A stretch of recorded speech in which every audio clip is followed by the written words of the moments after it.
Hello hi അസ്സലാമു അലൈക്കും. എല്ലാവരും സുഖമായിട്ടിരിക്കുകയാണോ? ഞാൻ സുഖമായിട്ടിരിക്കുകയാണ്. അപ്പോൾ ഇന്നത്തെ വ്ളോഗ് എന്താണെന്ന് നോക്കിയാലോ, കുറേ ദിവസങ്ങൾക്ക് ശേഷം കേട്ടോ പിന്നെ ഒരു വ്ളോഗായിട്ട് വന്നത്. അപ്പോൾ ഇന്ന് മഴയൊക്കെ ഉണ്ട്. അപ്പോൾ ഇന്ന് സൺഡേ ആണ്. അപ്പോൾ സ്പെഷ്യലായിട്ടൊന്ന് മന്തി വെക്കാൻ വിചാരിച്ചു. അപ്പോൾ മന്തിക്കുള്ള അതിനുള്ള ഉള്ളി, ക്യാപ്സിക്കം, തക്കാളി അതൊക്കെ നന്നായിട്ടൊന്ന് കട്ട് ചെയ്ത് മാറ്റി വെക്കണം. തക്കാളി കട്ട് ചെയ്യുമ്പോൾ റൗണ്ട് ആക്കിയിട്ടൊന്ന് കട്ട് ചെയ്യണം. അതിൻ്റെ ഇടയിൽ അനിയന് പുറത്ത് പോയി വന്നപ്പോൾ എനിക്ക് കോപ്പിക്കോ മേടിച്ച് വന്നിട്ടുണ്ടായിരുന്നു. അങ്ങനെ അതിൻ്റെ ഇടയിലൊന്ന് കഴിച്ചിട്ടോ. അങ്ങനെ നമ്മൾ ചിക്കൻ പൊരിച്ചെടുത്തിട്ടുണ്ട്. ചിക്കൻ മസാല വളരെ എല്ലാവരും ചെയ്യുന്നത് പോലെ തന്നെയാണ്. ഉപ്പ്, മുളക്, മഞ്ഞൾപ്പൊടി, ഫുഡ് കളറ്, അതുപോലെ തന്നെ കുറച്ച് മഞ്ഞൾ മസാലയും കൂടി ഇട്ടിട്ടാണ് കേട്ടോ നമ്മളത് ചെയ്തെടുക്കുന്നത്. ഇതെന്ന് പറഞ്ഞാൽ പെരിഞ്ജീരകം, അതുപോലെ തന്നെ കുരുമുളക്, ഏലക്ക, ഗ്രാമ്പൂ ഒക്കെ ഇട്ടിട്ട് അത് ഓവറായിട്ട് പൊടിക്കരുത്. ഓവറായിട്ട് പൊടിക്കാതിരിക്കാൻ ഞാൻ കുത്തിയിലാണ് കേട്ടോ അത് ചെയ്തെടുത്തിട്ടുള്ളത്. അങ്ങനെ അത് ചെയ്തിട്ടുണ്ട്. അപ്പോൾ നമ്മൾ ചോറ് അടുപ്പത്താണ് വെക്കുന്നത്. നല്ല തിളച്ച് വന്നിട്ടുണ്ട് വെള്ളം. അരിയിടാൻ നേരെ നല്ല മഴയാട്ടോ പുറത്ത്. അപ്പോൾ നമ്മുടെ ചിക്കനൊക്കെ നാളെ വന്നിട്ടുണ്ട്. ഒരു മയോണസ് ഉണ്ടാക്കാമെന്ന് വിചാരിച്ച് വളരെ എളുപ്പത്തിലൊരു മയോണസ് ഉണ്ടാക്കി. മയോണസ് ഉണ്ടാക്കുന്ന റെസിപ്പിയൊക്കെ വേണമെന്നുണ്ടെങ്കിൽ ഞാൻ ചെയ്യാം കേട്ടോ.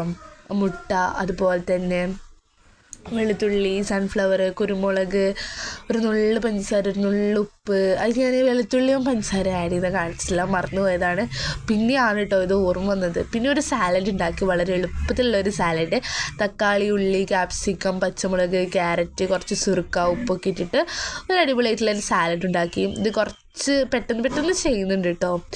ഓക്കെ, അതിനുശേഷം ക്ലീനിങ് എന്ന് പറഞ്ഞതൊക്കെ ചെയ്തിട്ട് ആകെ അലങ്കോലമായിട്ട് കിടക്കുകയായിരുന്നു കേട്ടോ. അപ്പോൾ നേരെ ഒക്കെ ഒന്ന് അങ്ങോട്ട് എടുത്ത് പെറുക്കി വെച്ചിട്ട് ഒന്ന് വൃത്തിയാക്കി ഷീറ്റൊക്കെ ഒന്ന് തുടച്ചിട്ട് അത് നമ്മൾ നേരത്തെ മാറ്റിച്ച് കുരുമുളകും പെരുംജീരകം ഒക്കെ ഇല്ല നന്നായിട്ടൊന്ന് പൊടിച്ചിട്ട് ഇത് നമുക്ക് മസാലകളൊക്കെ നമ്മളെ ചെമ്പിലോട്ടൊന്ന് റെഡിയാക്കി കൊടുക്കണം.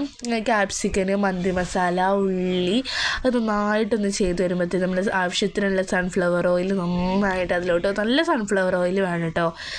അതിനുശേഷം നമ്മൾ കട്ട് ചെയ്ത് വെച്ച് റൗണ്ടായിട്ട് കട്ട് ചെയ്ത് വെച്ച് നമ്മൾ ടൊമാറ്റോ അല്ലേ അത് നന്നായിട്ട് ഇട്ട് കൊടുത്ത് നമ്മൾ പൊരിച്ച് വെച്ച ചിക്കന് അതിലോട്ട് നന്നായിട്ട് നിരത്തി വയ്ക്കുക. മേലെ വെക്കരുത്, നിരത്തി വയ്ക്കുക. അതിനുശേഷം നമ്മൾ കുറച്ച് മന്തി മസാല ഇട്ടിട്ട് നന്നായിട്ട് അടുപ്പത്ത് കടന്ന് വേവിക്കുക. അപ്പോൾ നമ്മുടെ ചോറ് ആയിട്ടുണ്ടായിരുന്നു. അങ്ങനെ നമ്മുടെ ചോറൊക്കെ ദമ്മിട്ട് സെറ്റ് അടിപൊളിയായിട്ട് ദമ്മിട്ടിട്ടുണ്ട്. ചാർക്കോളൊക്കെ കത്തിച്ചിൽ കുറച്ച് സൺഫ്ലവർ ഓയിൽ ഇട്ടിട്ട് അങ്ങനെ അടച്ചു വെച്ചു. അങ്ങനെ നമ്മൾ ചോറ് അടിപൊളിയായിട്ട് റെഡി ആയിട്ടുണ്ട് കേട്ടോ. അതിൻ്റെ ഫൈനൽ ലുക്ക് നല്ല ടേസ്റ്റ് ഉണ്ട്. മന്തി അടിപൊളി. അങ്ങനെ ഞങ്ങളത് ചോറും മയോണസും സാലഡും കൊണ്ടൊരു അടിപൊളിയായിട്ടൊരു പിടി പിടിച്ചു. അപ്പോൾ ഇത്രയൊക്കെ ഉള്ളൂ കേട്ടോ ഇന്നത്തെ എൻ്റെ വീഡിയോ. നിങ്ങൾക്ക് ഇഷ്ടപ്പെടുന്ന മസ്റ്റായിട്ട് സബ്സ്ക്രൈബ് ചെയ്യുക, അതുപോലെ തന്നെ ലൈക്ക് ചെയ്യുക.